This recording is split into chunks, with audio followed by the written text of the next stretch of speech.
नमस्कार दोस्तों, welcome to Unacademy Pathfinder channel. मैं हूं विकास मिश्रा। दिल्ली के दिल में हुआ एक धमाका और ठीक 24 घंटे बाद यानी कि 11 नवंबर इस्लामाबाद में भी हुआ एक आत्मघाती हमला। आपको दोस्तों समझ में आ रहा होगा, 10 तारीख को दिल्ली में एक बम धमाका हुआ था जिसमें एक कार i20 थी, इसमें एक्सप्लोजन हुआ और जस्ट उसके एक दिन बाद पाकिस्तान की राजधानी इस्लामाबाद में सेम पैटर्न में वहां की जो जुडिशियल कोर्ट थी उसके बाहर रेजिडेंशियल एरिया था, वहां पर भी हुआ। दोनों देशों के बीच दोस्तों नई कूटनीतिक जंग की शुरुआत बन गया, क्योंकि पाकिस्तान ने भारत पर फिर हर बार की तरीके से एक झूठा आरोप लगाया वहां की जनता को माइंड को डाइवर्ट करने के लिए और अपनी जो सिक्योरिटी की जो ब्रीच है, जो उसकी जो कमजोरी है उसको छुपाने के लिए। और इसी बीच अफगानिस्तान ने भी इन दोनों लड़ाइयों के बीच अपने आप को अलग कर लिया। आखिर में सच्चाई क्या है, कौन पीछे है इन हमलों के और क्यों पाकिस्तान एक बार फिर इंडिया प्रॉक्सीज का कार्ड खेल रहा है? आइए पूरी कहानी को समयबद्ध समझते हैं और भारत की दृष्टि से देखते हैं कि क्या है फैक्ट्स और क्या है इसके पीछे पॉलिटिक्स पाकिस्तान की। उससे पहले थोड़ा हम जान लेते हैं कि जो 10 नवंबर 2025 को दिल्ली के दोस्तों लाल किला मेट्रो स्टेशन के पास एक हुंडई i20 कार पकड़ी गई है, जिसके कारण उसमें एक विस्फोट हुआ है और कम से कम 8 से 10 लोगों की मौत हुई है और कई लोग घायल हुए हैं। आपको पता है, राजधानी का दिल खा जाने वाला दिल्ली का लाल किला, जहां पर नरेंद्र मोदी हर साल 15 अगस्त को अपनी स्पीच देते हैं और प्रधानमंत्री नरेंद्र मोदी ने इस घटना को एक साजिश बताया और कहा कि जो भी जिम्मेदार है उन्हें सजा जरूर मिलेगी। दिल्ली पुलिस ने मामला तुरंत एनआईए को सौंप दिया और यूएपीए और एक्सप्लोजिव एक्ट्स के तहत जांच भी शुरू हो गई है। अभी हालिया अपडेट्स देखें तो फरीदाबाद के एक मॉड्यूल से लिंक भी मिल गए हैं, यानी ये कोई साधारण घटना नहीं थी। राजधानी की सुरक्षा बढ़ा दी गई है और पूरे एनसीआर में अलर्ट भी जारी कर दिया गया है।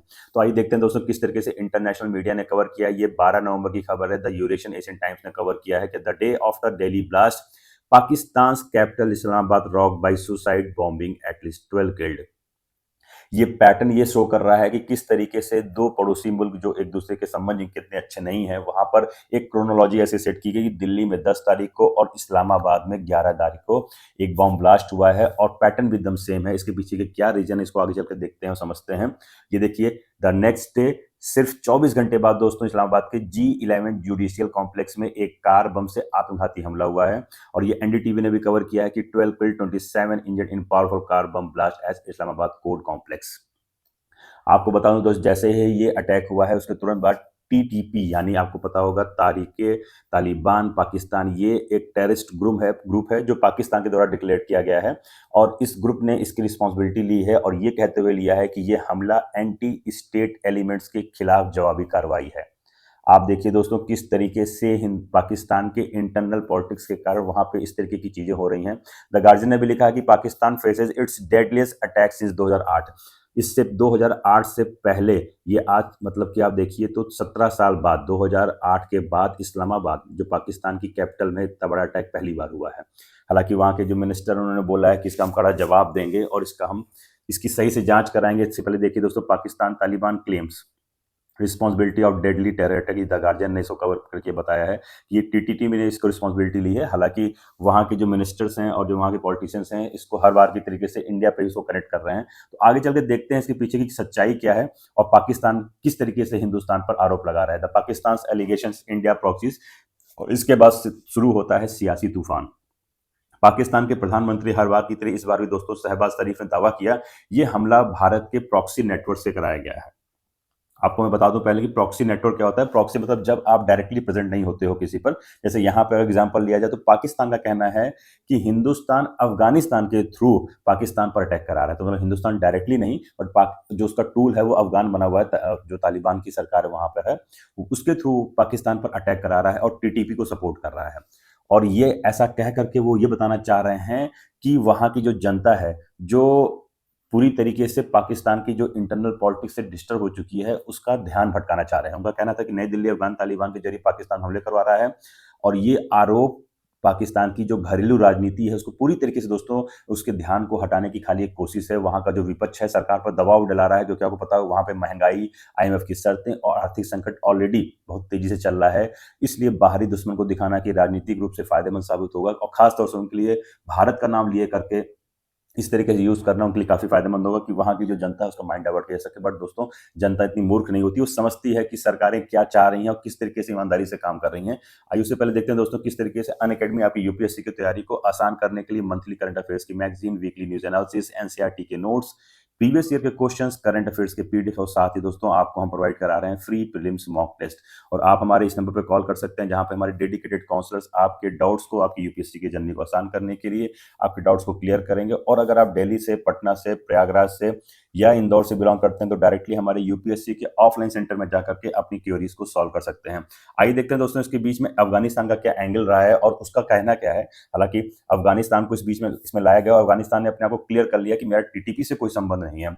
अफगान तालिबान सरकार और पाकिस्तान के रिश्ते पहले तो आपको पता है, और टीटीपी एक ऐसा आतंकी अफगान बॉर्डर छिपे मारे जाते हैं एक संगठन है जिसको पाकिस्तान कहता है कि वहां का जो इंटरनल एरिया या पाकिस्तान के अंदरूनी मामलों में टीटीपी की जिस तरह से दखलंदाजी है, जिस हिसाब से वहां पे आतंकी अटैक हो रहे हैं, उसमें जो टीटीपी जिम्मेदारी ले रहा है, इसमें कहीं ना कहीं अफगानिस्तान का भी हाथ है। लेकिन दोस्तों आपको पता होगा ये पाकिस्तान जितने भी एलिगेशन लगा रहे हैं इसके सबूत उसके पास नहीं है, चाहे वो भारत के ऊपर लगा रहा है या अफगानिस्तान के ऊपर लगा रहा है। उसके पास खाली एक दलील है लेकिन उसका कोई ठोस सबूत नहीं है। अगर मैं कहूं तो विश्लेषक भी कह रहे हैं, एनालिसिस जो कहते हैं कि जब सरकार कमजोर होती है तो वो बाहरी दुश्मन का ही भ्रम फैलाती है, यानी राजनीतिक स्क्रिप्ट पाकिस्तान की पुरानी और बस एक नया मंच है। Analysis believe that the politically weak government faces pressure, it often creates an external enemy narrative. ये एक नैरेटिव बढ़ा जाता है कि वहां की जनता कहीं भड़क ना जाए और वहां के लोगों को ये सच्चाई पता ना चल जाए कि उनकी सरकार कर क्या रही है। And that's exactly what seems to be happening here in Pakistan. तो आगे देखते हैं दोस्तों, जब पाकिस्तान ने इस तरीके के आरोप लगाया तो उसमें भारत की क्या प्रतिक्रिया थी। दोस्तों उससे पहले आपको पता होगा कि भारत ने जो प्रतिक्रिया दी थी, और उससे पहले जी न्यूज ने कवर किया है कि वहां operation Sindoor 2.0 on the card, PM Modi's warning after Delhi blast rattles Pakistan. मैंने आपको बताया कि पीएम मोदी से भूटान की यात्रा पर है और वहां पे एक रैली को संबोधित करते समय उन्होंने एक स्टेटमेंट भी दिया था कि भारत किसी भी हमले का जवाब बिना किसी हिचके देगा। और लोग ये क्यास लगा रहे हैं कहीं ये भारत का ऑपरेशन 2.0 तो नहीं होगा जो पाकिस्तान को इस बार पूरी तरीके से एक कड़ाई से, जिम्मेदारी से उसको जवाब देगा। तो इसको आगे चलकर दोस्तों देखते हैं किस तरीके से भारत का जो मिनिस्ट्री ऑफ एक्सटर्नल अफेयर्स है उसने जो जवाब दिया है। उसने बोला, हमारा विदेश मंत्रालय ने बोला कि ये आरोप बेबुनियाद हैं और पाकिस्तान की आंतरिक विफलताओं को छिपाने की खाली एक कोशिश है। भारत ने दोस्तों दोहराया है कि हम आतंकवाद के शिकार और प्रायोजक खुद हैं नहीं है। जी न्यूज की रिपोर्ट के अनुसार दोस्तों मैंने आपको बताया कि भारत ने दोहराया है कि हम आतंकवाद के शिकार हैं, प्रयोजक नहीं है, वी आर विक्टिम्स। और अगर देखा जाए तो भारत किसी भी हमले का जवाब भी देगा और कई विदेशी विशेषज्ञों ने इसे ऑपरेशन सिंदूर 2.0 का संकेत माना, यानी सीमित लेकिन अगर सटीक जवाब कार्रवाई देने के लिए भारत तैयार है।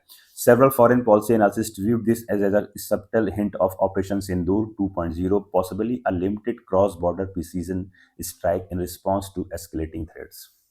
दोस्तों हिंदुस्तान का ये कड़ा जवाब पाकिस्तान के दिल को दहला देने वाला और पाकिस्तान की इंटरनल पॉलिटिक्स में एक हलचल मचा दिया है। और अगर देखा जाए तो इसका अंतर्राष्ट्रीय रूप से क्या प्रतिक्रिया आ रही है तो उसको आगे चलकर देखते हैं। किस तरीके से पश्चिमी देशों ने बोला कि पाकिस्तान के जितने भी आरोप उसने लगाए उस पर विश्वास नहीं जा सकता है, और अमेरिका ने दोनों देशों को फिर से संयम बरतने के लिए एक सुझाव दिया है, और यूरोपीय देशों ने यहां तक सुझाव दिया है कि दोनों देश अपनी राजधानियों में सुरक्षा बढ़ाने की सलाह दी है। अगर आप यूरेशियन टाइम की खबर को देखेंगे तो यूरेशियन टाइम्स ने कहा है कि south Asia new cycle of terror politics, एक दिन दिल्ली अगला दिन इस्लामाबाद, यानी आतंकवाद अब सीमाएं नहीं देखता है। तो आखिर दोस्तों देखिए ये जो क्रोनोलॉजी हुई है इसके पीछे का क्या है रीजन, वो आगे आने वाला वक्त बताएगा।